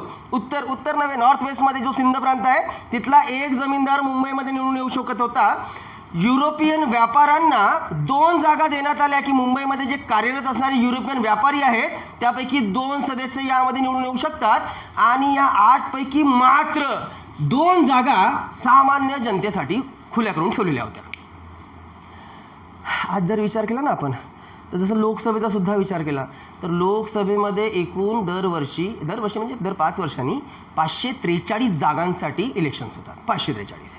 त्या 543 जागांपैकी काही जागा या अनुसूचित जाती आणि अनुसूचित जमातीकरता रिझर्व्ह आहेत. तसं अनुसूचित जातीचा विचार केला तर अनुसूचित जातीकरता 81 जागा रिझर्व्ह आणि अनुसूचित जमाती म्हणजे ST यांच्यासाठी 47 जागा रिझर्व्ह आहेत. मग या जागा सोडल्या तर बाकी सर्व जागा अनरिझर्व्ह आहेत ना. कुठलाही सामान्य व्यक्ती उभा राहू शकतो ना, तुम्ही सुद्धा उभं राहू शकता, फक्त तिकीट मिळालं पाहिजे तुम्हाला पक्षातर्फे. उभं कोणीही राहू शकते. इथे ती पद्धत नाही दिसत आहे. इथे कॅटेगरीज पाडल्या गेल्या. इथे कॅटेगरीज पाडून 8 पैकी मात्र 2 सदस्य असे आहेत जी सामान्य जनता देशातली म्हणजे मुंबईची सामान्य जनता उभी राहू शकत होती. बाकी उरलेले 6 जे आहेत त्या 6 पैकी एक जो विद्यापीठाचा सदस्य असणार तो निवडून येणार, एक जो नगरपालिकेचा सदस्य आहे तो निवडून येणार. रिझर्व्ह ठेवल्या गेल्या आहेत जागा. दक्षिणचा जो सरदार आहे त्यापैकी एक, सिंधचा जमीनदार आहे त्यापैकी एक आणि युरोपियन व्यापाऱ्यांसाठी 2. आता व्यापाऱ्यांचा विचार केला तर भारतामध्ये व्यापार करत असताना मुंबईमध्ये व्यापारी भरपूर होते. आता मुंबईमध्ये व्यापारी असतील तर त्या व्यापाऱ्यांपैकी काही व्यापारी युरोपियन आहेत, काही व्यापारी भारतीयसुद्धा आहेत आणि बऱ्यापैकी आहेत भारतीय. अशातला भाग नाही की भारतीय व्यापारी नाही आहेत. काही युरोपियन लोकसुद्धा व्यापार करतात, भारतीय लोकसुद्धा व्यापार करतात. पण मुंबईमध्ये भारतीय व्यापाऱ्यांना जागा दिल्या नाही, युरोपियन व्यापाऱ्यांना मात्र 2 जागा दिल्या. आणि सामान्य व्यक्तीचा विचार केला तर फक्त आणि फक्त त्यांना 2 जागा देण्यात आल्या, बाकी 6 जागा या रिझर्व्ह ठेवण्यात आलेल्या. ही मुंबईची नेमकी रचना होती की 8 सदस्यापैकी एक सदस्य नेमके कुठनं कसे निवडून येतील. क्लिअर आहे का? 1909चा कायदा बघू ना तुम्हाला अजून त्याला सविस्तर समजाल. याच्यापेक्षाही तो किचकट कायदा आहे. मग अजून प्रांत वाढलेले, त्यांचे विधान परिषदा वाढलेले, डायरेक्ट इलेक्शन पद्धत तेव्हाही ऑलमोस्ट सुरू झाली नव्हती, थोड्या प्रमाणात सुरू झालेली होती. ती नेमकी काय होती त्याला बघायचं आहे. याचा जर आपण रिझल्ट बघितला या कायद्याचा तर नेमकं कायदा पारित झाला, कायदा लागू झाला भारतीयांना प्रशासनामध्ये आणि या कायदेमंडळामध्ये जागा मिळाल्या, त्यांच्या जागा वाढल्या. त्यांच्या अधिकार नेमके मात्र किती होते? अधिकारांचा विचार केला तर अधिकारामध्ये यांना भारतीयांना आता हे जे सदस्य आहेत, जसं एक एक्झाम्पल सध्या परिस्थितीमध्ये लोकसभेमध्ये 543 सदस्य बसतात. या 543 सदस्यापैकी काही पक्षाचे असतील, पक्षाचे म्हणजे ज्यांची सत्ता आहे, काही विपक्षाची असतील, बरोबर आहे, जे अपोजिशन पक्षाचे आहेत. कुणी असू द्या, या सर्वच्या सर्व 543 सदस्यांना सरकारला प्रश्न विचारण्याचा अधिकार येणार आहे की नाही आहे? सगळ्यांना नाही आहे. जर तुम्ही लोकप्रतिनिधी आहात, जर तुम्ही लोकसभेमध्ये निवडून आलेले, जसं की एक्झाम्पल ठीक आहे, आता नागपूरमधून निवडून गेलेले नितीन गडकरी ते पक्षाचेच व्यक्ती आहेत. जर समजून जा की दुसऱ्या विरोधी पक्षाचा नेता नागपूरमधनं निवडून गेलेला असता तर त्याचा अधिकार नाही आहे का सरकारला प्रश्न विचारण्याचा की बाबा तुमचं काय कुठपर्यंत काम आलं आहे, काय प्रगती केलेली आहे, काय तुमचं बजेट वगैरे मांडलं. आज बजेट मांडला जात आहे. नव्या आलेल्या सरकारचा आज बजेट आहे. उद्या तुम्हा सर्वांना इकॉनॉमिक्स टाईम्सची कॉपी मिळणार, कारण की इकॉनॉमिक्स टाईम्स पूर्ण बजेट कवर करतो पूर्ण. तर तुम्हाला प्रत्येकांना कॉपी मिळणार आणि ती जी न्यूजपेपर तुम्हाला मिळणार त्यातनं तुम्हाला 4 दिवस देतो मी. मंडेला दाखवा मला, ट्यूजडेला दाखवा, वेडनेसडेला दाखवा, नोट्स काढा तिथनं. इकॉनॉमिक्समध्ये आपल्याला शिकायचं आहे बजेटमध्ये नेमकं प्रत्यक्षात जे आता रिसेंटली बजेट मांडले जातात त्याचे आकडे पडतात, त्याचे नोट्स आतापासून काढायचे आहेत. उद्या आज बजेट मांडला जाईल, उद्या आज रात्री कॉपी निघेल, उद्या आपल्याकडे येणार, प्रत्येकांना कॉपी मिळेल, प्रत्येकांना नोट्स काढायचे आहेत. इथे काय प्रश्न आहे? लोकसभेमध्ये असणाऱ्या सर्व मेंबरला लोकसभेमधल्या जबाबदार सरकारला प्रश्न करण्याचा अधिकार आहे. बिलकुल आहे. मग तो त्या पक्षाचा असू द्या किंवा मग तो विरोधी पक्षाचा असू द्या, प्रत्येकाला प्रश्न विचारण्याचा अधिकार आहे. मग सेम इथे आपण भारतीयांना जागा दिलेली आहे, 10 सदस्य भारतीय आहेत केंद्रीय कायदेमंडळामध्ये. मग त्यांना सरकारला प्रश्न विचारण्याचा अधिकार आहे का? तर त्यांना प्रश्न विचारण्याचा अधिकार आहे. सरकारला प्रश्न विचारण्याचा अधिकार आहे, पण कुठलंही बिल मांडण्याचा मात्र त्यांचा अधिकार नाही आहे. आता हे बिल काय असते? आता या सर्व बाबी पॉलिटिकल सायन्सशी जुळलेल्या आहेत. कुठलाही कायदा जेव्हा तयार होतो ना पार्लमेंटमार्फत, तेव्हा जेव्हा तो कायदा बाल अवस्थेमध्ये असतो, म्हणजे जेव्हा तो कायदा पारित व्हायचा असतो तेव्हा त्याला आपण बिल म्हणतो, त्याला बिल म्हटलं जातं. ते बिल प्रथम लोकसभेत मांडला जाणार किंवा राज्यसभेत मांडलं जाणार. एक्झाम्पल घेऊन चालू की प्रथम लोकसभेमध्ये मांडला आहे. लोकसभेत जर ते मेजॉरिटीने पास झालं तर दुसऱ्या गृहात जाईल राज्यसभेत. तिथेही जर मेजॉरिटीने पास झालं तर राष्ट्रपतीकडे जाईल. राष्ट्रपतीने सही केली तर बिल पारित होऊन त्याचं कायद्यात रूपांतर झालं. ठीक आहे. सध्या परिस्थितीमध्ये बिल कोण मांडू शकतं? बिल मांडण्याचा अधिकार आताही सरकारी व्यक्तींचा आहे आणि गैरसरकारी व्यक्तींचा आहे. मग आताचे सरकारी कोण आणि गैरसरकारी कोण? जे सरकारमध्ये बसलेले आहेत ते सरकारी आणि विरोधी पक्षाचे किंवा इतर सदस्य जे आहेत ज्यांना मंत्रिमंडळामध्ये जागा नाही ते गैरसरकारी. बिल कुणीही मांडू शकतात. मग इथे पण सेम सिच्युएशन आहे. इथे सुद्धा सरकारी सदस्य आहेत आणि गैरसरकारी सदस्य आहेत. सरकारी सदस्य म्हटलं तर युरोपियन, गैरसरकारी सदस्य म्हटलं तर भारतीय. तर गैरसरकारी सदस्यांना बिल मांडण्याचा अधिकार होता का? तर तो अधिकार नव्हता. गैर सरकारी म्हणजे भारतीयांना कुठल्याही प्रकारचं बिल मांडण्याचा अधिकार नव्हता. सरकारला प्रश्न विचारण्याचा अधिकार होता. सरकारमार्फत जो बजेट मांडला जाणार त्या बजेटवर चर्चा करण्याचा अधिकार होता. फक्त चर्चा. आपल्या सूचना करण्याचा अधिकार त्यांना नव्हता. यांना जागा तर दिल्या गेल्या पण ज्या प्रमाणामध्ये त्यांना अधिकार पाहिजे होते किंवा अधिकार दिले पाहिजे होते ते अधिकार त्यांना अजूनही पूर्णपणे प्राप्त झाली नव्हती. पुढे जेव्हा 1909चा मोर्लेमेंटो सुधारणा कायदा आपण बघू त्यात थोड्या फार प्रमाणामध्ये यांच्या जे अधिकार आहेत ते वाढवले गेलेले होते. तो कायदा जास्त महत्त्वाचा आहे. इथे थोडाफार पार्लमेंटरी सिस्टम नाही पण निदान भारतीयांना व्हॉइसरॉय काउन्सिलच्या सदस्य संख्येमध्ये त्यांची सदस्य संख्या वाढवली गेली. विधान परिषदेमध्ये भारतीयांची सदस्य संख्या वाढवली गेली. एकूण सदस्य संख्या वाढवली गेली आणि त्यांच्या हातामध्ये निदान थोडेफार अधिकार देण्यात आलेले. त्यामुळे हा कायदा तुमच्या देशासाठी महत्त्वाचा पहिला कायदा ठरतो ज्या कायद्यानुसार भारतीयांना काही प्रमाणात अधिकार प्राप्त झाले होते. क्लिअर आहे? मग 1892चा काउन्सिल ॲक्ट लॉर्ड लान्सडाऊनच्या काळामध्ये झाला. त्याच्या कालावधीमध्ये झालेल्या इतर घटना ज्या होत्या त्या कालच आपण ऑलरेडी बघितलेल्या. लॉर्ड लान्सडाऊन नंतर मग एल्गिन सेकंड आलेला होता. त्याच्या काळात जी शिवाजी जयंती साजरी करण्यास सुरुवात करण्यात आलेली आणि मग एक दुष्काळ पडलेला होता मुंबईमध्ये जो पुण्यापर्यंत आला आणि त्यात ते जे प्लेग कमिशनर रॅटचा खून झालेला तो भागसुद्धा काल आपण कव्हर केलेला. मग एल्गिनचा कालावधी संपतो 99ला आणि त्यानंतर देशामध्ये लॉर्ड कर्झन नावाचा अधिकारी हा व्हॉइसरॉय पदावर येतो 1899 ते 1905. ऑलमोस्ट आत्तापर्यंत आलेल्या किंवा यानंतरही आलेल्या सर्व व्हॉइसरॉय, गव्हर्नर जनरल, गव्हर्नर यांना जर कम्पेअर केलं तर सर्वात वादग्रस्त पद या लॉर्ड कर्झनच्या कालावधीमध्ये आपल्याला बघायला मिळते. म्हणजे तो व्हॉइसरॉय पदावर येऊन त्यांनी जे कामं केले. आता प्रत्येक शिक्क्याचे दोन पैलू असतात. आधी आपण त्याचा चांगला पैलू बघून घेऊ की त्यांनी काय काय काम केले. कामं भरपूर केले. त्याच्या जर कामाची लिस्ट बघितली तर ते एवढी प्रचंड आहे कारण की तो जेव्हा भारतामध्ये आला तेव्हा प्रचंड काम पेंडिंग होतं आणि त्याला माहीत होतं की जर आपण हा काम पूर्ण करायला गेलो तर इथनं अजून 15 वर्ष लागतील. त्यामुळे त्याचं ऑफिस टायमिंग राहायचं सकाळी 10 वाजतापासून तर रात्रीचे 2 वाजेपर्यंत. एवढा काम करायचा रोज म्हणजे रोज. एवढा तास तो आपल्या कामासाठी द्यायचा आणि प्रचंड त्यांनी मेहनत घेतली आपलं ॲडमिनिस्ट्रेशन सुधारण्याकरता. आता तो जेव्हा भारतामध्ये यायला गेला तेव्हा भारतामध्ये इंग्रजांबद्दलची म्हणजे इंग्रजांबद्दल जो द्वेष होता भारतीयांचा तो हळूहळू वाढत चाललेला होता. काही कालावधी आधी लिटन आलेला, त्यांनी काही कामं करून गेलेले. त्यानंतर रिपनसारखा चांगला माणूस आलेला पण त्याला पदाचा राजीनामा द्यावा लागला. 1892चा काउन्सिल ॲक्ट मिळाला पण त्यात काही आपल्याला खास मिळाले नाही अधिकार. 1897ला दुष्काळ पडलेला भारतामध्ये मुंबई पुण्याच्या भागामध्ये आणि त्या कमिशनर राईडनी काय केलेलं आहे त्या दुष्काळाच्या परिस्थितीत हे आपल्याला माहीत आहे.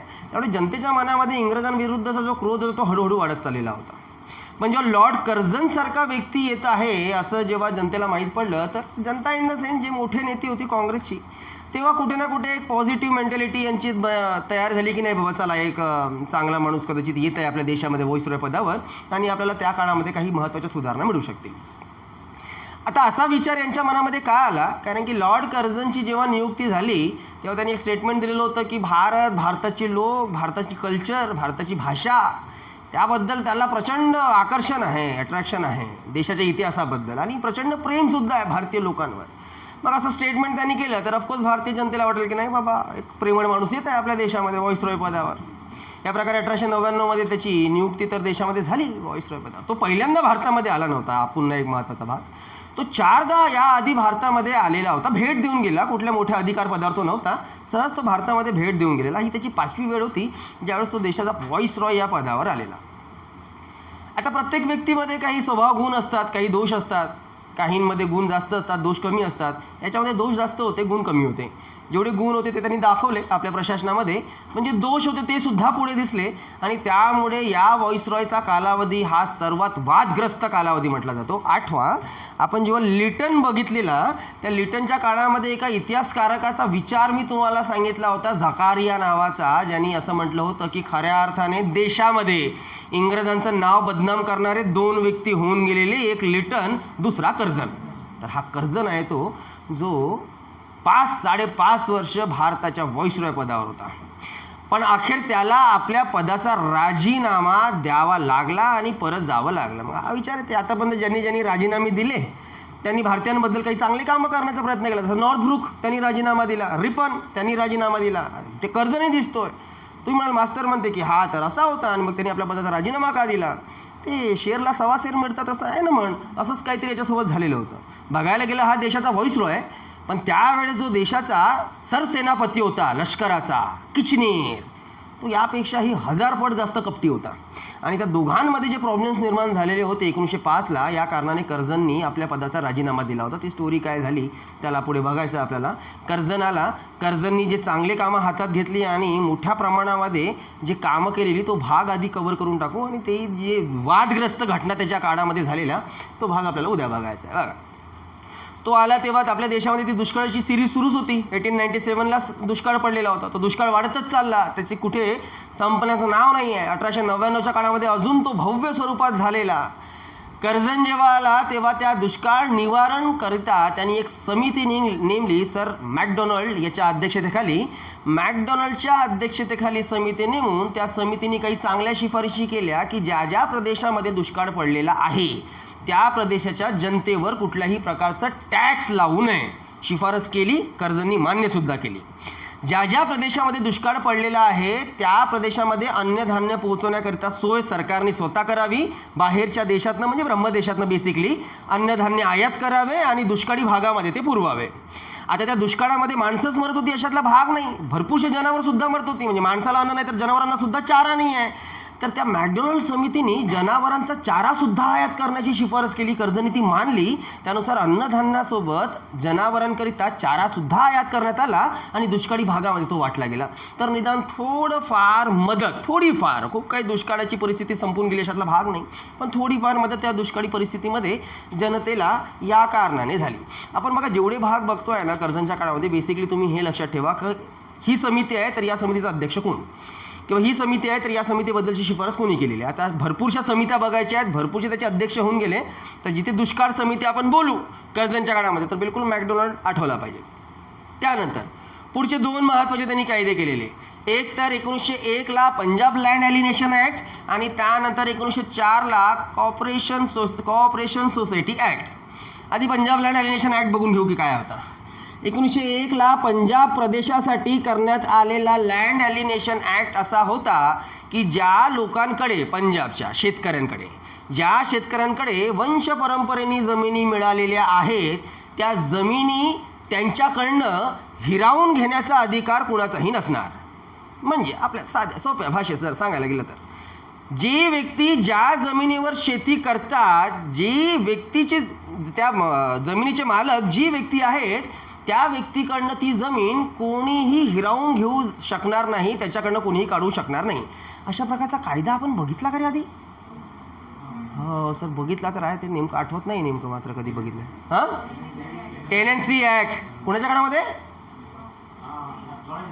लॉरेन्सच्या काळामध्ये अवध आणि पंजाब 2 भागामध्ये टेनेन्सी ॲक्ट लागू केला होता. पंजाबमध्ये सेम टेनेन्सी ॲक्ट होता की ज्या भागामध्ये पंजाबच्या काही ठराविक कालावधीपासनं कुठला शेतकरी जर त्या भागामध्ये जमीन कसत असेल तर ती जमीन काढून घेण्याचा अधिकार कुणालाही राहणार नाही. इथे सेम कायदा करण्यात आलेला आहे कारण की त्या मागच्या कायद्याचा काही एक आउटपुट निघालेलं नाही. कर्जननी येऊन सेम कायदा केला पंजाबसाठी, फक्त नाव बदललं, त्याला टेनेन्सी ॲक्ट न म्हणता आता पंजाब लँड ॲलिनेशन ॲक्ट म्हटलं झालं. तरतूद सेम होती पण या कायद्याचा सुद्धा काही एक परिणाम निघणार नव्हता. ही बाब कर्जनला नंतर कळाली. आता काही एक बाब रिझल्ट निघणार नव्हता म्हणजे नेमकं काय बघा, काय आहे की शेतकरी आहे, शेतकऱ्याची जमीन आहे. मग शेतकरी जमीन कसत असताना शेतकरी या जमिनीवर सरकारला टॅक्स देतं, ठीक आहे. मग कधी कुठल्या काळामध्ये रेव्हेन्यू चांगलं मिळतं, कधी नाही मिळत. मग जर शेतकऱ्याकडे पैसा नसेल तर शेतकऱ्याला सरकारला टॅक्स तर द्यावा लागेल. मग त्या परिस्थितीमध्ये तो काय करणार, तर तो जमीनदार किंवा सावकार यांच्याकडनं पैसा कर्जाने घेणार. मग त्यांच्याकडनं पैसा कर्जाने घेणार, तर सावकार तर त्याला विदाऊट मॉर्गेज तर देणार नाही पैसा. मग तो सावकार काय करायचा की त्या शेतकऱ्याची जमीन गहाण ठेवायचा. आता ही जमीन सावकाराकडे गहाण आणि त्यानुसार सावकारांनी शेतकऱ्याला कर्ज दिलं. त्या कर्जाच्या भरोश्यावर शेतकऱ्यांनी सरकारला टॅक्स दिलं. पण जर भविष्यामध्ये त्या शेतकऱ्यांनी त्याचं घेतलेलं लोन सावकाराला परत केलं नाही तर तो सावकार जमीन हडपून टाकणार. तोच कायदा आहे की कुठली ठराविक जमीन कुठला एक व्यक्ती म्हणजे शेतकरी काही कालावधीपासून कसत असेल तर ती जमिनीचा त्यावरचा हक्क काढून घेण्याचा अधिकार म्हणजे सावकाराचा कुणाचाही नसणार. पण जर ही परिस्थिती असणार तर तो सावकार थोडी जमीन सोडणार आहे. कळते का? कायदा झाला, त्याचा काही रिझल्ट निघू शकला नाही. या कारणाने 1904ला कर्जननी कोऑपरेटिव्ह सोसायटी ॲक्ट लागू केला दोघांच्या मदतीने, ड्युपरनेक्स आणि फेडरिक निकोल्सन. या दोघांनी केलेल्या शिफारशीनुसार कोऑपरेटिव्ह सोसायटी ॲक्टचा कायदा पारित करण्यात आला. काही सोसायटीज निर्माण करण्यात आल्या होत्या कोऑपरेटिव्ह, ज्याला आपण सहकारी संस्था किंवा सहकारी बँक सुद्धा म्हणतो. आणि तरतूद अशी करण्यात आली की त्या सहकारी संस्थांना सरकारतर्फे मदत मिळणार. ती जी संस्था असणार सहकारी संस्था म्हणजे ती बँक, ती नेमकं कर्ज पुरवठा करण्याचं काम करणार. तर यामध्ये आता बघा काय होत आहे, सरकार सहकारी संस्थांना मदत करत आहे की तुम्ही जनतेला कर्ज पुरवठा करा. आणि मग आता इथनं या कोऑपरेटिव्ह सोसायटीमधनं जर कर्ज मिळत असेल तर तो शेतकरी आहे तो सावकाराकडे जाणार नाही, तो त्या बँकेकडनं कर्ज घेणार. आणि बँकेकडनं कर्ज घेणार तर त्या सावकाराकडे चान्स मिळणार नाही की त्या शेतकऱ्याची जमीन हडपली जावी म्हणून. कळते का? यासाठी पंजाब लँड ॲलिनेशन ॲक्टसोबत हा कोऑपरेटिव्ह सोसायटी ॲक्टसुद्धा करण्यात आलेला होता 1904ला. समजला हा मुद्दा? Cooperative society act. यात पुन्हा महत्त्वाचं कोणी मदत केली तर फेडरिक निकोल्सन आणि ड्युपरनेक्स यांनी यासाठी मदत केलेली आहे. देन 1905ला जेव्हा कर्जन भारतामध्ये आलेला तेव्हा भारतामध्ये फक्त 4 ठिकाणी कृषी केंद्र होती. कृषी केंद्र जिथे थोडंफार कृषीबद्दलचं ट्रेनिंग दिलं जायचं, बियाणे मिळायचे. कुठे तर एक तर नागपूरला होतं, दुसरं पुण्याला होतं, तिसरं कानपूरला होतं, चौथं सैदपूरला होतं. या 4 ठिकाण सोडले तर देशामध्ये कुठेही कृषी केंद्र नव्हती. आणि जेही कृषी केंद्र होती त्यातसुद्धा धड काम चालत नव्हतं. त्यासाठी कर्जन जेव्हा आला तर त्यांनी या 4ही कृषी केंद्रावर पुणे, नागपूर, कानपूर, सैदपूर या 4ही कृषी केंद्रावर इन्स्पेक्टर जनरल नेमले आणि त्याच्यामार्फत त्या कृषी केंद्राचं काम बघितलं. तरीही त्या कृषी केंद्राचा खूप काही चांगला रिझल्ट येईल त्याची शक्यता कमी होती. नेमकं त्यावेळेस लॉर्ड कर्जनचा एक मित्र अमेरिकेमध्ये, एक श्रीमंत व्यक्ती अमेरिकेमध्ये राहायचा. आणि त्या अमेरिकन मित्रांनी लॉर्ड कर्जनला एक मोठी देणगी दिलेली दान म्हणून की या तुम्ही देशाचे भारताचे व्हाईसरॉय म्हणून झालेले एक मोठं फंड त्या कर्जनला दिलं गेलं की बघा माझ्या पैशातनी जर भारतामध्ये काही सुधारणा होत असेल तर तुम्ही करू शकता. कर्जनकडे एक मोठं फंड आलं आणि जेवढा पैसा आला त्याचा उपयोग कर्जननी नेमका काय केला तर कर्जननी त्या काळामध्ये मोडणाऱ्या बंगाल प्रांतापैकी पुसा या गावामध्ये एक ॲग्रिकल्चर रिसर्च सेंटर टाकलं. हे आता तुमच्या देशाचं पहिलं रिसर्च सेंटर होतं आणि बघायला गेलं तर 5वं कृषी केंद्र होतं. तुमचं कानपूर, नागपूर, सैदपूर आणि पुणे सोडून 5वं केंद्र पुसा इथे. आणि पुसा इथे त्या कृषी संशोधन केंद्रासाठी मदत ज्याची मिळाली होती तो होता त्याचा अमेरिकन मित्र. क्लिअर? आतापर्यंत बघा त्यांनी शेतकरी याच्यासाठी बेसिकली कामं केलेली आहेत किंवा गरीब जनता, दुष्काळ पडला, अन्नधान्याची आयात करून त्यांना पुरवठा करण्यात आलं. पंजाब लँड ॲलिनेशन ॲक्ट पारित करण्यात आला, कोऑपरेटिव्ह सोसायटी ॲक्ट पारित करण्यात आला. सर्व शेतकऱ्यांसाठी होत आहे. इथे जर आपण कृषी केंद्रसुद्धा बघितलं तर ते सुद्धा शेतकऱ्यांसाठीच त्यांनी बऱ्यापैकी जे आहे ते लक्ष पुरवलेलं आहे. तर त्यांनी काही कालावधी आपण म्हणू शकतो की त्यांनी चांगले कामं केलेले दिसतात. यानंतर 1903ला 16 एप्रिल 1853लाच आपल्या देशाची पहिली रेल्वे धावलेली होती मुंबई ते ठाणे. त्यानंतर बऱ्यापैकी रेल्वेची प्रगती आपल्या देशामध्ये झालेली. पण खऱ्या अर्थाने रेल्वेची प्रगती ज्याच्या काळामध्ये झालेली तो होता लॉर्ड कर्जन. कर्जननी मोठ्या प्रमाणामध्ये रेल्वे लाईन्स भारतामध्ये टाकल्या. म्हणजे देशातला प्रत्येक एक शहर त्यांनी जोडण्याचा प्रयत्न केला.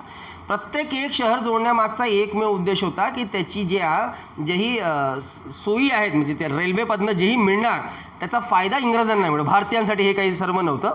पण त्याचा सरळ फंडा होता की प्रत्येक महत्त्वाची शहरे एकमेकांमध्ये जोडाव्या. यासाठी त्यांनी एक समिती नेमली.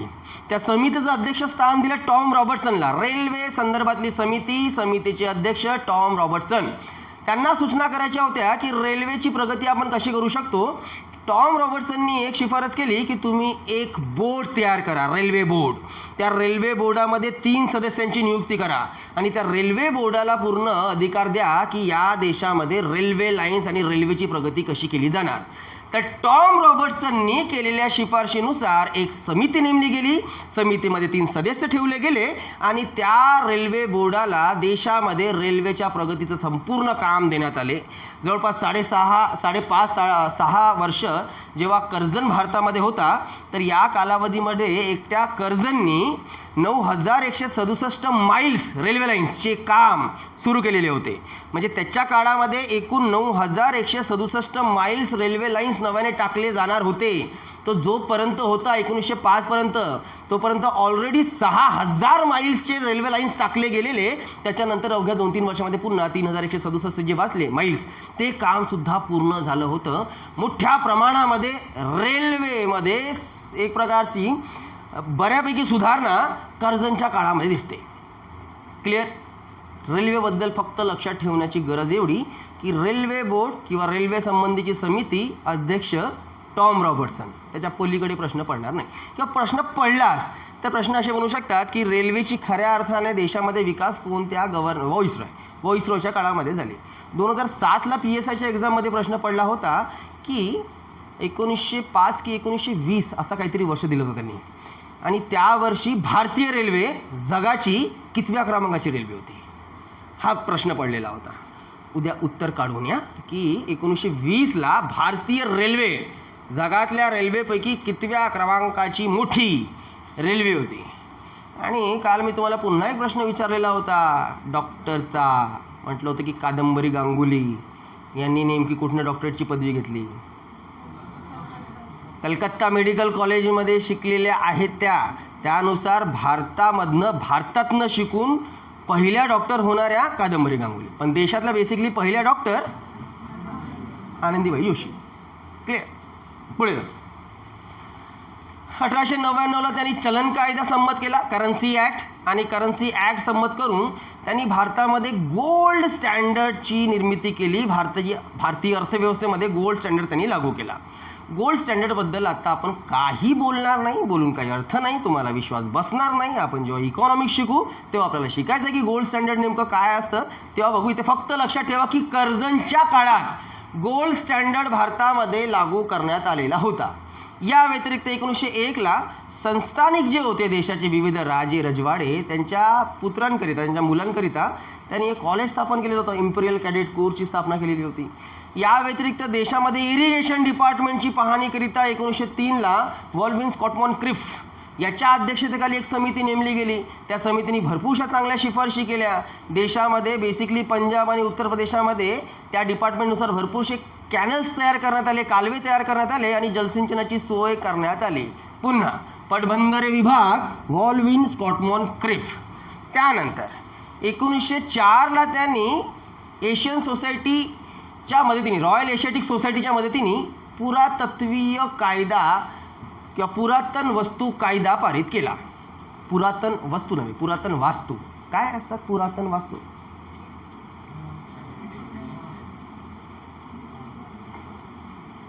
हा आपल्या झिरो माईल्समध्ये ते मोठं संत्र ठेवलं आहे ते पुरातन वास्तू आहे का? असं काही नाही. ताजमहल आहे का पुरातन वास्तू? आहे ना. कुतुब मिनार आहे पुरातन वास्तू नाही का. हे जुन्या काळामध्ये निर्माण झालेल्या काही वास्तू जे एक्स्ट्राऑर्डिनरी आहेत त्या संबंधीचा कायदा लॉर्ड कर्झनच्या काळामध्ये झालेला होता. बघा काय होतं की जे कुतुब मिनार आहेत किंवा मग ताजमहल आहेत किंवा इतर बाबी ज्या आहेत ते सुलतानशाहीच्या काळामध्ये आणि त्यानंतर मुघलशाहीच्या काळामध्ये निर्माण झाल्या. पण मग इंग्रजांची सत्ता आली. आता जोपर्यंत मुघल होते किंवा सुलतान होते तेव्हा त्यांनी आपल्या वास्तूचा सांभाळ केला, ताजमहल किंवा इतर बाबींचा सांभाळ केला.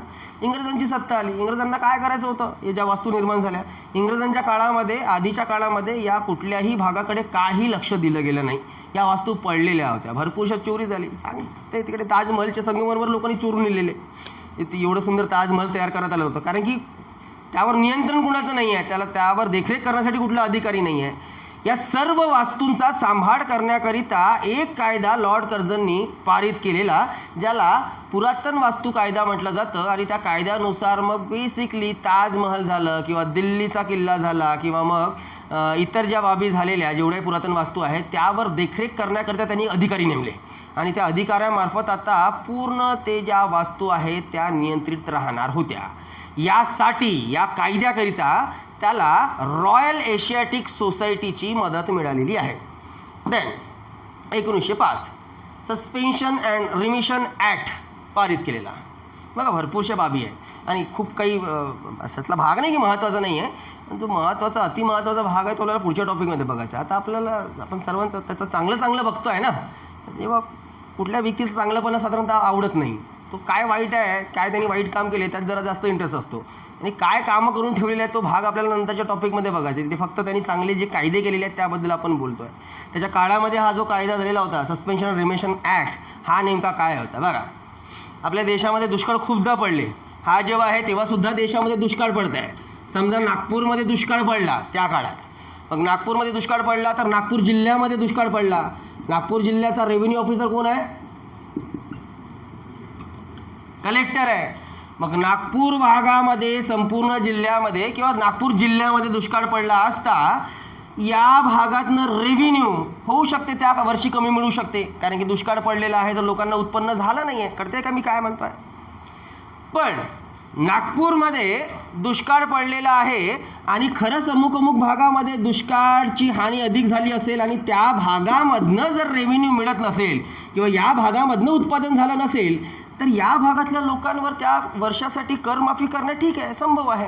पण निदान काही भागामध्ये थोडाफार पाऊस पडला आणि तिथे उत्पादन झालेलं तर यांना करमाफी का द्यायची? नाही समजत मी काय म्हणतो? एक जिल्हा आहे, एक जिल्ह्याच्या काही ठराविक भागामध्ये दुष्काळ गंभीर आहे, तिथे मुळेच पाऊस पडला नाही आहे, त्यामुळे तिथे कुठल्याही प्रकारचं उत्पादन झालं नाही असं पकडून चालूया. मग इथे उत्पादनच झालं नाही तर ही मंडळी रेव्हेन्यू कुठनं देणार, टॅक्स कुठनं देणार सरकारला? तर त्यावेळेस आपण या भागातला टॅक्स त्या ठराविक वर्षासाठी माफ करू शकतो. पण समजा दक्षिण नागपूरमध्ये थोडाफार चांगला पाऊस पडला किंवा जलसिंचनची सोय असणार आणि त्यामध्ये उत्पादन झालं असणार तर या भागातला टॅक्स बनतो ना.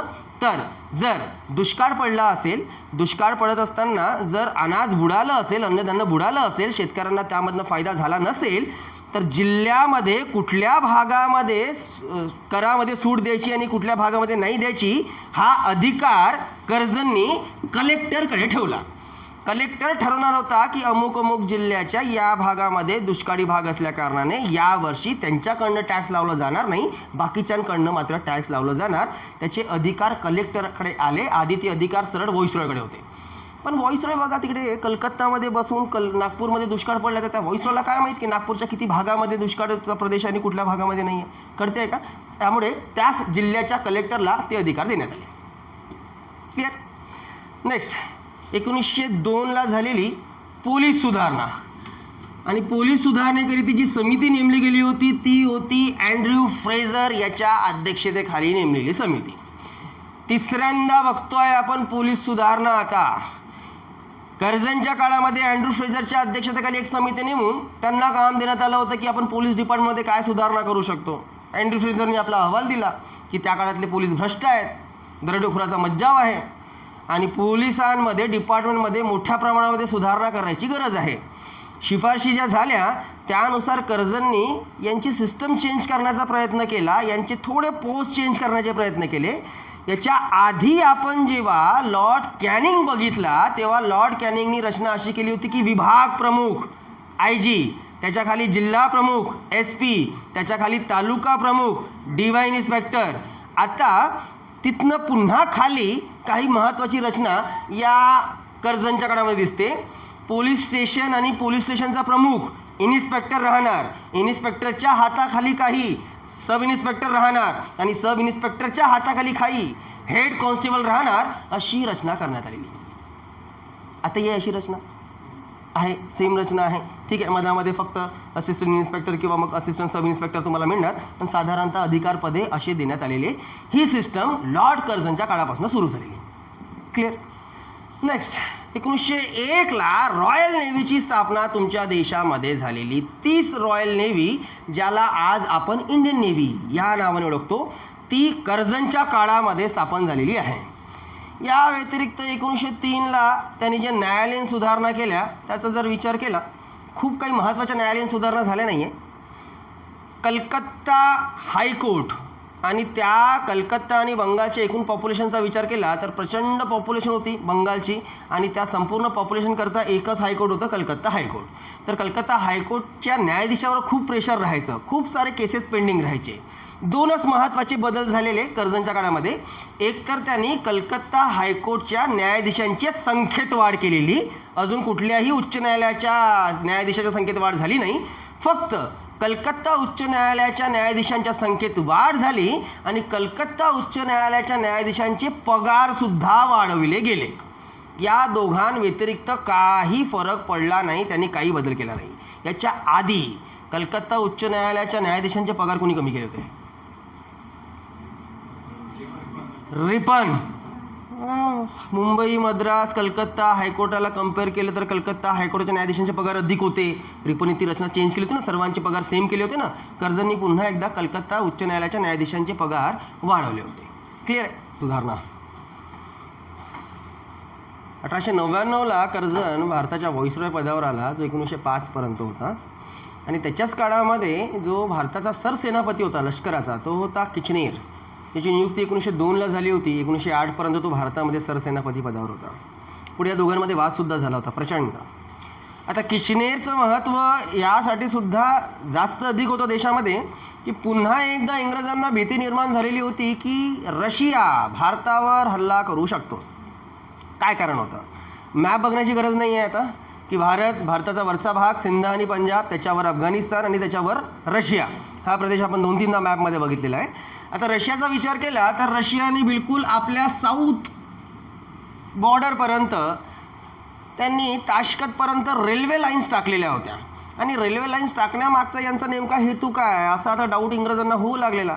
कारण की यांच्या साऊथ बॉर्डरपासून मग इकडे अफगाण चालू होतो आणि अफगाणला लागूनच मग भारताचा प्रदेश आहे सिंध आणि पंजाब.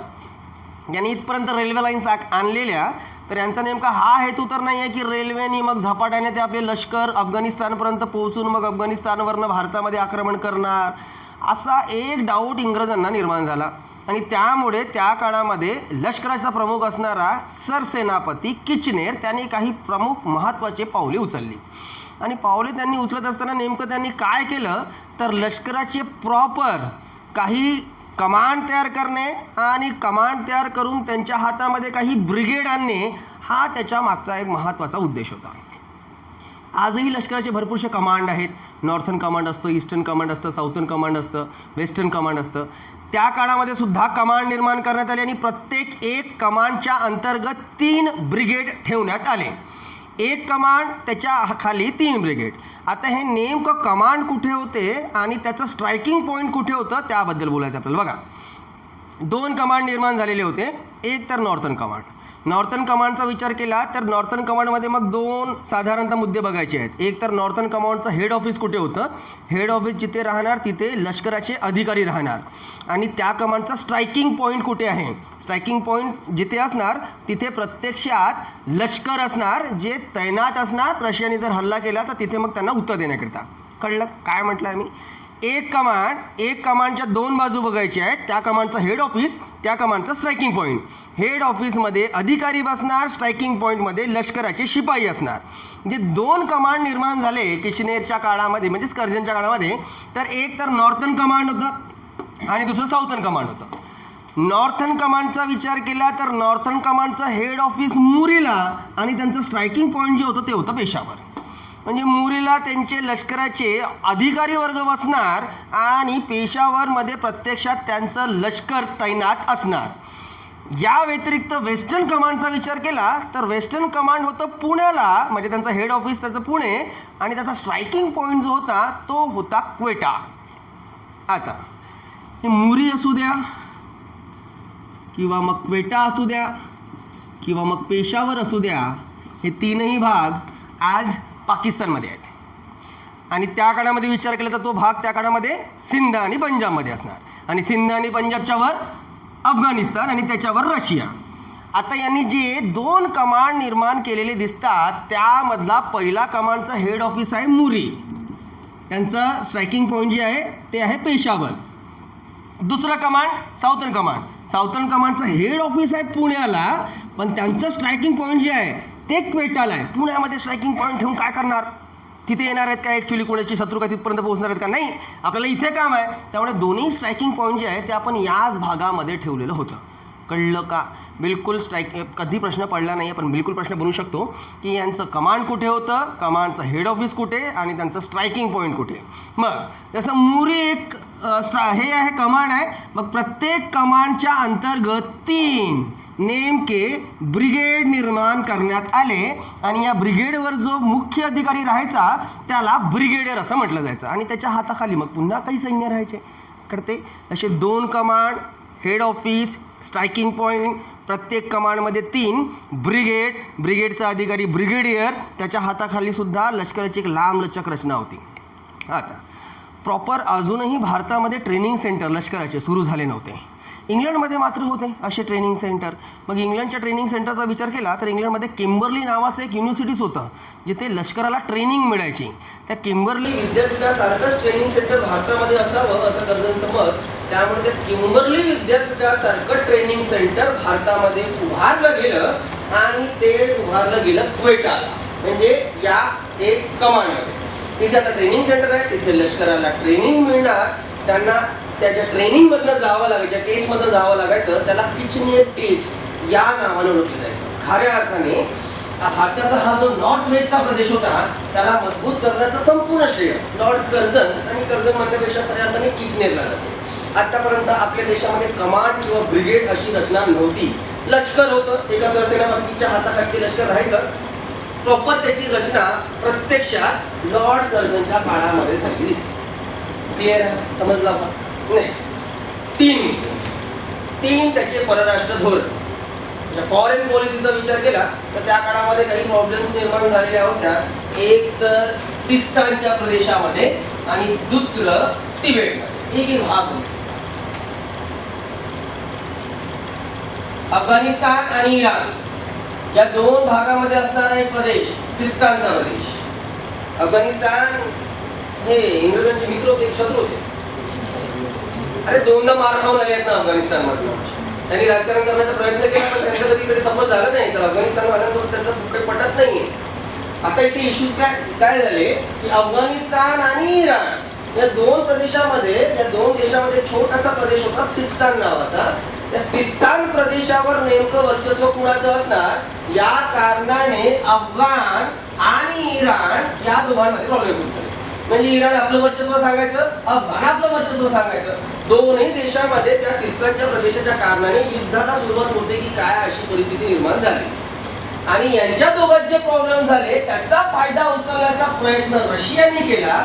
रशियाचा असा एक प्लॅन होता की रशिया अफगाणला मदत करणार, अफगाणला मदत करून सिस्तानचा प्रदेश जिंकून घेणार आणि जर अफगाणला मदत रशियाने केली तर पुढे जाऊन भविष्यामध्ये रशिया अफगाणच्या वतीने भारतामध्ये सुद्धा येऊ शकतो असा एक अंदाज लावून रशियाला या 2 देशाच्या प्रॉब्लेममध्ये हस्तक्षेप करूच दिलं नाही. आणि यासाठी इंग्रजांनी आपला एक अधिकारी हेनरी मॅकमोहन याला या प्रदेशामध्ये पाठवलं. त्यांनी नेमकं या 2 देशामध्ये तडजोड केली आणि हा अर्धा हिस्सा जो होता सिस्तानचा तो अर्धा हिस्सा इराणला आणि अर्धा हिस्सा अफगाणला देऊन ती प्रॉब्लेम तिथे सॉल्व्ह करण्यात आली. बेसिकली काय केलं होतं, रशिया जो या प्रॉब्लेम मध्ये हस्तक्षेप करण्याचा प्रयत्न करत होता तर रशियाला हस्तक्षेप करूच दिला नाही. रशियाचे अधिकारी या प्रदेशात पोहोचायच्या आधीच इंग्रजांनी आपला अधिकारी पाठवला हेनरी मॅकमोहन आणि त्यांनी या 2 प्रदेशांमध्ये तडजोड करून ती समस्या तिथे सॉल्व्ह केली. क्लिअर? सिस्तानचा प्रदेश दोघांमधला वाद. अधिकारी लक्षात ठेवा हेनरी मॅकमोहन. त्यानंतर 1904 तिबेट. चीन 1904ला चीननी तिबेटवर आपला दावा सांगितला की तिबेट हा आमचा प्रदेश आहे. चीनची आधीपासून सवय आहे, त्यांना जो प्रदेश दिसतो त्यांना तो आपलाच प्रदेश वाटतो. तिबेटवर राजकारण त्यांचं खूप वर्षापासून सुरू होतं. पण जेव्हापर्यंत यांची सत्ता होती इंग्रजांची तेव्हापर्यंत इंग्रजांनी कधी हिंमत केली नाही. त्यानंतर मात्र त्यांनी आपला तिबेट गिळून टाकला. तिबेट तर ठीक आहे भारतामध्ये नाही आहे पण भारतामध्ये असणारा अरुणाचल प्रदेश त्यावर सुद्धा डोळा आहे त्यांचा चीनचा. त्यांचं मत आहे की नाही बाबा तो प्रदेश आमचा आहे, आम्हाला द्यायला पाहिजे. काय त्यांचं तिबेटवर सुद्धा राजकारण सुरू झालं 1904 ला आणि चीननी आपला दावा सांगितला की तिबेट हा आमच्या देशाचा एक भाग आहे आणि तो प्रदेश आमच्या देशामध्ये असतो. आता पुन्हा त्यावेळेस चीन काही एवढं मजबूत नव्हतं बघायला गेलं तर. चीनने आपला दावा सांगितला. इथे रशिया पुन्हा चीनला मदत करण्याच्या प्रयत्नात होतं की चला रशिया चीनला मदत करेल आणि त्यानुसार तिबेट जो आहे तो भाग जिंकून घेणार. मग तिबेटचाही विचार केला. जर तुम्हाला तुमच्या देशाचा जॉग्राफिकल एरिया माहीत असेल तर भारताच्या वर नेपाळ आणि नेपाळच्या वर तिबेट लागलेला आहे. त्या काळात नेपाळ भारताचा हिस्सा होता. आणि सबोरीचा तह 1816चा त्यानुसार नेपाळ भारतामध्ये ना ऑलमोस्ट. मग नेपाळला लागून ज्या सीमा आहेत त्या तिबेटला. मग तिबेट जर चीनने जिंकला तर तो रशियाच्या मदतीने जिंकणार. म्हणजे रशिया आला नेपाळच्या त्या सरहदपर्यंत आणि समस्या मग पुढे आपल्याला होऊ शकते. ही प्रॉब्लेम सॉल्व्ह करण्याकरिता कर्जननी आपला एक दुसरा अधिकारी कर्नल यंग हजबंड त्याला पाठवलं तिबेटमध्ये आणि तिबेट हा चीन पासनं दूर ठेवला. म्हणजे चीनला तिबेट जिंकू दिला गेला नाही. तिबेटचं पूर्ण संरक्षण करण्याचं काम इंग्रजांनी आपल्या हातामध्ये घेतलं आणि त्यानुसार चीनचा काही ताबा तिबेटवर बसला. क्लिअर आहे. दुसरा महत्वाचा भाग अधिकारी नेमकी लक्षात ठेवायची आहे. इराण आणि अफगाणचा प्रॉब्लेम झाला होता तेव्हा हेनरी मॅकमोहन गेला. तिबेटचा जेव्हा इश्यू झालेला होता तेव्हा कर्नल यंग हजबंड. त्यानंतर वायव्य सरहद प्रांत. आता वायव्य सरहद प्रांतात आधी तुम्हाला हे सांगा की वायव्य सरहद प्रांत निर्माण व्हावा म्हणजे हा असा राज्य निर्माण व्हावं हे स्वप्न कुणाचं?